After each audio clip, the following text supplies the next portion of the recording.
Amen.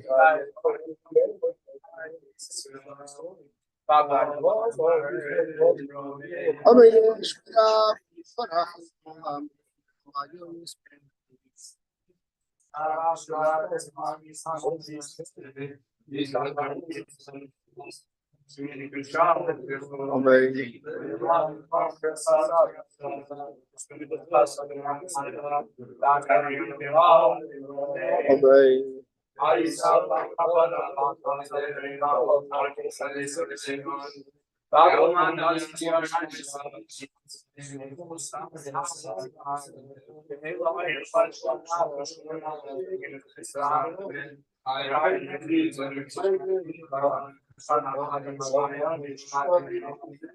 Amen.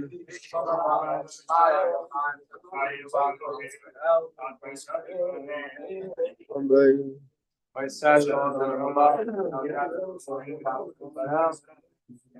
Amen. Okay, we're going to continue with the halachas of Mezuza. We're in the middle of the halachas as to what is mechuyev b'mezuzah, which rooms are obligated to put on a mezuzah, and we learned about that rooms that have an obligation for mezuzah are rooms with a tikra. It has to have a ceiling, it has to have a roof on top, and even if it doesn't have a roof on the entire room, as long as there's a part of the room that is daladamas al daladamas, which is approximately 6 by 6, then there's a chiyuv of mezuzah, as long as that part is right at the door. Even if past that, there's another part of the room that doesn't have a ceiling. Chiyuv mitzvahs mezuzah b'chol pesach shel mokim shemishtamshim b'y l'tashmish hadira. The chiyuv, the obligation of a mezuzah, is any rooms that are used for the purpose of the home. Included in it is the following places, and that are number one, the main entrance. The main entrance needs a mezuzah. And then the various other doors that can come past the main entrance, that are entrances into the home. You may have main entrance, front entrance. After that, there's maybe a hallway. After that, there's another door. Each one of them need a mezuzah in its own right. Obviously, if it's a room that's big enough. And then so too, all the rest of the doors in the inside of the home. As well as Pesach HaMartif. It could be a martif, it could be the door of a martif, which is the cellar, basement. It may not be used as the same of the rest of the house, but nevertheless, it's also used as part of the house, and therefore needs a mezuzah as well. And then again, you have to check the cellar, the basement, to be sure that all the rooms there also have a mezuzah. Pesach Hamar Pesach. So too, the Pesach HaMarpeses. The Marpeses is like a porch. So if you have a door for a porch,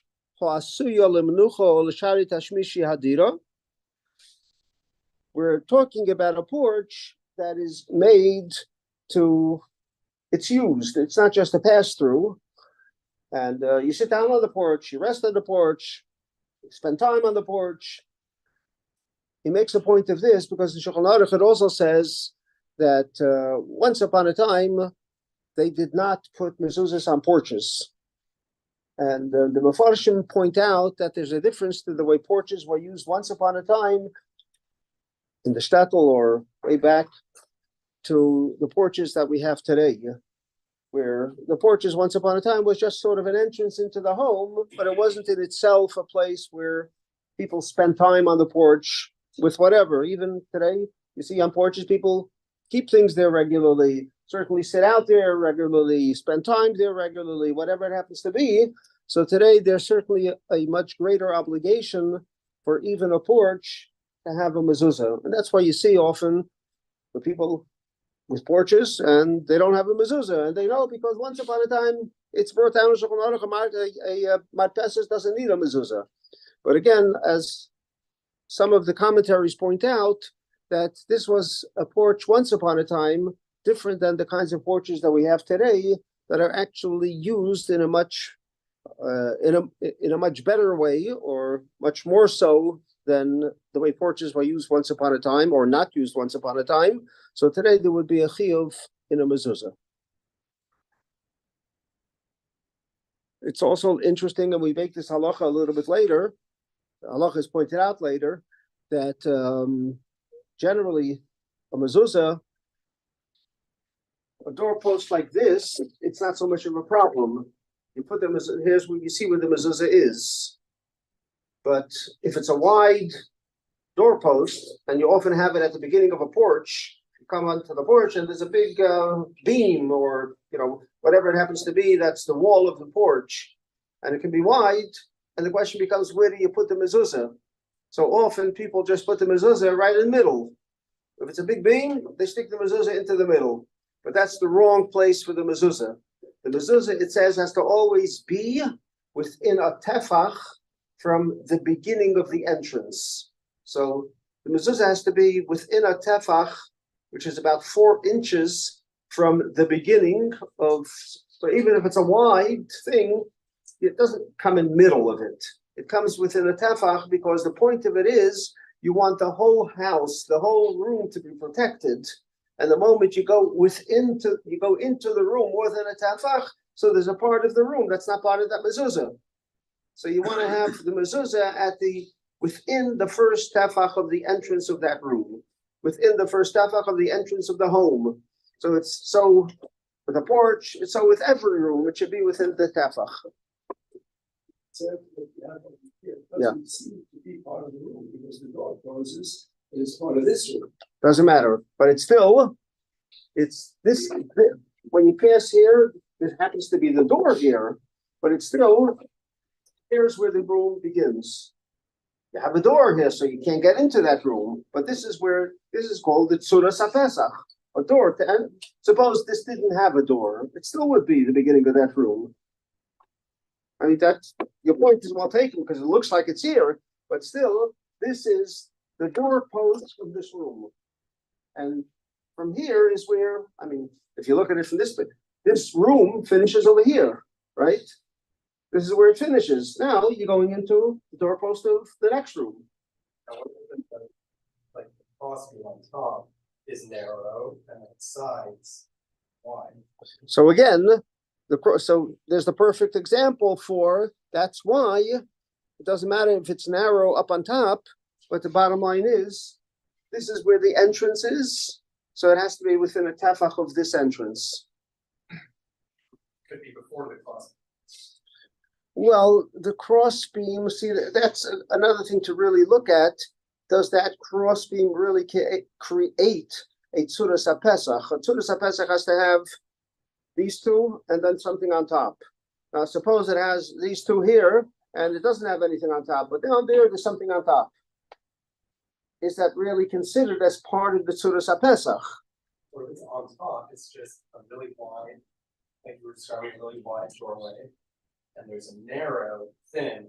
So generally, if the narrow, thin piece is, closer to here to the beginning, so that makes it, and again, that would make it that this is the part of the, if it's in fact considered as a Tzuras HaPesach, then it still would be over here. It would be within a tefach of the beginning of this entrance. And if it's in the middle of the wide. Even if that's in middle, it doesn't matter. Doesn't matter. But still, here's where the entrance is. The entrance doesn't count from the top. The entrance counts from here. And if that's on top of this, so then this becomes like an entrance. And then where do you measure it from? A tefach within this. Kind of go back to the idea of the ceiling, but you put it on a gateway outdoors, like in a courtyard.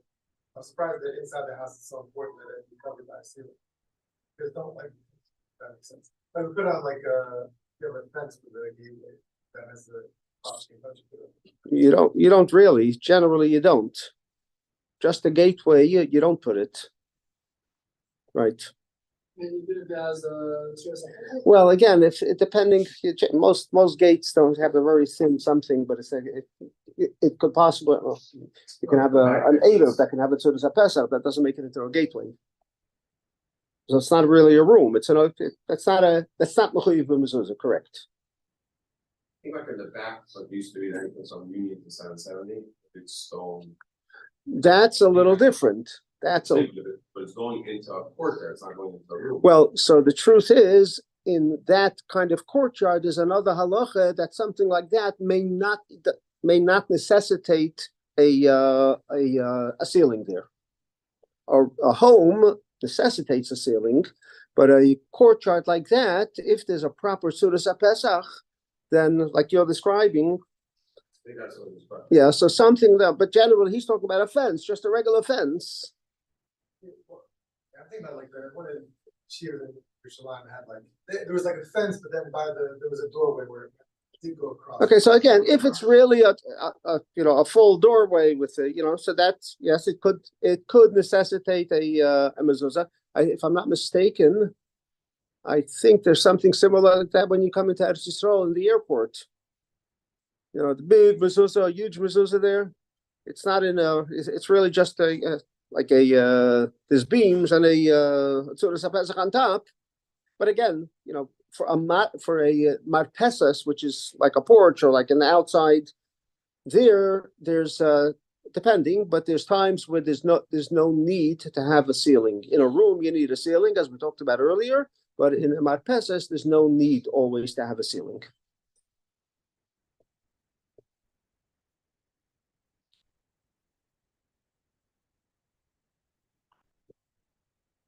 The chiyuv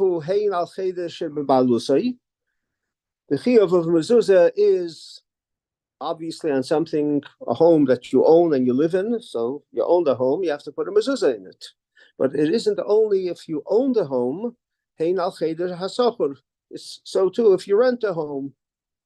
If you rent a home, you live there. You have the obligation of putting a mezuzah in. As a matter of fact, I can own it, but you live there and you rent it from me. It's not my obligation, it's your obligation, because I don't live there, you live there.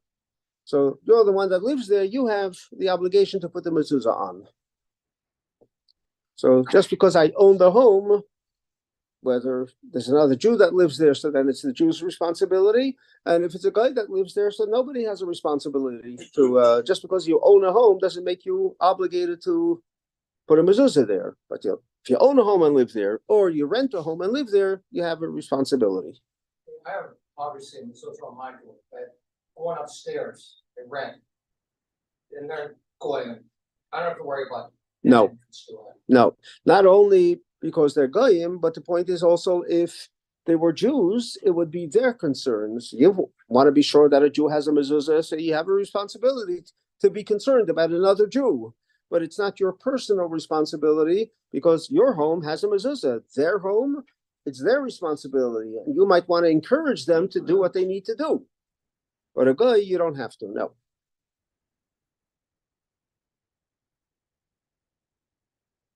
And what's that? A garage, it would be the same story. And again, depending on the use of it, and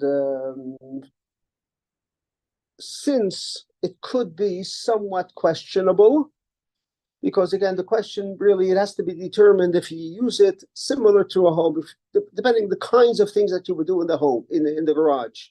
But so generally what's done in a garage, you put a mezuzah up, but you don't make a bracha on it. So what you do is, you're putting mezuzahs up on the rest of your home, so you put the one on the garage as well, but you don't putting on a mezuzah just on the garage, you would do it without a bracha. Since the garage that's separate from the house. Correct. You only use it to keep the car in. Correct. That's what you do. That's correct. That's correct. And some people, I say that again specifically because, and you find some quote unquote religious people don't put a mezuzah on the garage. It's not the same obligation as it is on a home, but there's certainly reason to put it on the garage. because it becomes a question of actually making a bracha, and there's opinions that say maybe you don't have to, so you put it on without a bracha. But on religious homes, even on garage, you'll go through Borough Park, you'll see everybody has mezuzahs, even on their garages or any from community. But again, those that don't have, there's opinions that say you don't need to put it on. But we're not looking to. The question is, are you looking not to have the mezuzah on, or are you looking to have another opportunity to have an extra protection and put the mezuzah on? From that perspective, the Rabbi even pointed out to somebody at one point that you should put a mezuzah in your car, keep it in your glove compartment for extra protection. That doesn't mean you put a mezuzah on your door of your car, but they have a mezuzah in the glove compartment. Yeah, I have one of mine. Yeah, there's people that never said to put a pushkin, to put a chitas in. So, yeah, but a mezuzah too. Yesterday you talked about the Rambam. I would have thought the Rambam would be against that. Against what? And Mezuza in the car. Based on what you said yesterday. I didn't say that it's a Rambam.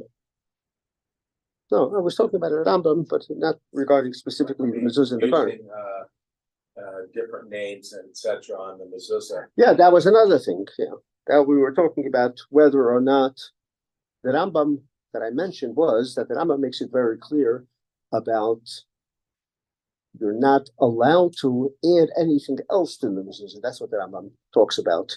But there are those that, in addition, there's a mezuzah, and in the mezuzah you have the parshas, and we even have a shindalet yud on the outside of the mezuzah. And besides the shindalet yud, there's also in the mezuzah language where you say Hashem Elokeinu Hashem, right? So there are those that say that in addition to that, there's other shemus of malachim that they want to put onto the mezuzah to have it in addition to that. So the Rambam makes it clear, don't add anything that we're not told you're allowed to put on the mezuzah. Mezuzah has to have specifically this. It wasn't about not to use the mezuzah. How does it go? I understand someone wants more shemira, maybe. That's it, for that How does purpose. the Not that car- there's a chiyuv. It's not a chiyuv. It's concept of more shmira. That's all. It's not a chiyuv. The Rebbe told somebody once, I believe, that if they go into a hospital, also to take along a mezuzah with them.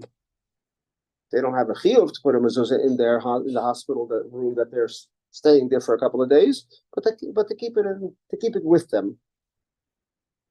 So it's again an extra shmira.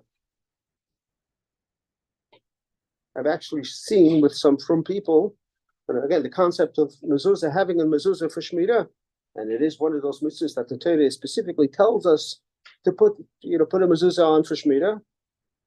As opposed to other mitzvahs, it's schar for mitzvahs, but it doesn't say do it just for the schar. But I've seen where people, once upon a time, people used to have desks with glass on top of it. Today, it's not so much the common practice. But I've seen with from people, I've noticed where they have on their desk under their glass a mezuzah. And I was once by somebody, and I asked him why. He said because that's what he always did for shmira. No chiyuv, no, but it's a mezuzah, and a mezuzah brings more shmira. Yeah, but again, not because there's a chiyuv to put a mezuzah there. But again, we do see that the Rebbe did say to people, specifically again with a car, or I think it's a story with the hospital, that there is some. The Gemara talks about a particular story about Rabbi. That he had a stick, and in it there was a mezuzah that he would walk with. So mezuzah is a special shmira, and that's why the Rebbe and the Rebbe, actually made it more real to us in so many stories that happened over the years, where the Rebbe pointed out that whether it's because the Rebbe answered people, there's an issue, there's a problem, check your mezuzahs, be sure that your mezuzahs are, and the Rebbe said, yeah, you check your mezuzahs and it'll be fine. And so many stories where whatever it is that they found that was wrong in the mezuzah, or even if not, but the Rebbe said, you check your mezuzah, fine, no problem, just make sure to check your mezuzahs. So there's a very direct connection with, and the Rebbe made us understand that with the Ruchnius to the Gashmius. Up until then, we do mitzvahs and it's a spiritual thing. Then Gashmius, we do what we have to. We eat kosher and whatever, but there's no really, you don't say it. Oh, you're going to eat kosher and you're going to feel better. You have to eat kosher. You have to eat kosher. It's a mitzvah. But here we said the Rebbe made that connection that when you have a kosher mezuzah on your door, it's literally going to protect you. You're going to feel better. Things are going to improve in whatever the issue happens to be. Rabbi Rosenfeld? Yes. So it's fine to keep a mezuzah, so you sit on a walking stick or say one's briefcase or basically just on one's person. There's nothing wrong with that? Well, you obviously have to be careful that it's not brought into a place, you're not taking your purse into the bathroom. Sure. Good. Or good, the light. Good. Yes. But you're allowed to hold a mezuzah. Nothing wrong with holding a mezuzah. Very good. Thank you. Who would bring it to the hospital? If the hospital staff would let them, is it better that they should put it up on the door? No. Putting it up on the door means that you feel that there's an obligation. There's no obligation to put a mezuzah up. But again, you have a mezuzah that has special ingredients for shmira, for protection. So you don't put it up on the door. It's like you don't tell goyim out there, if you want extra protection, just put up mezuzahs on your doors. There's a shaila actually, if you're allowed to even sell a mezuzah to a goy.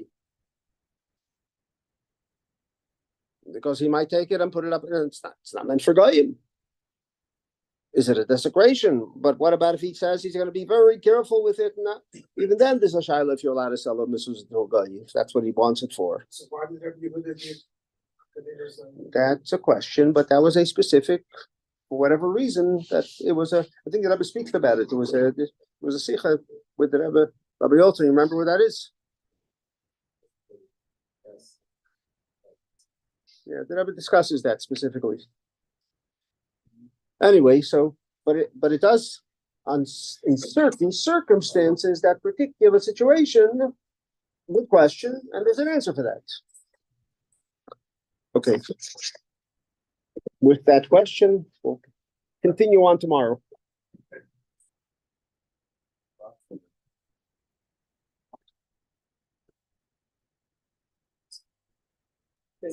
Okay, good night, everyone. Good night. Good night.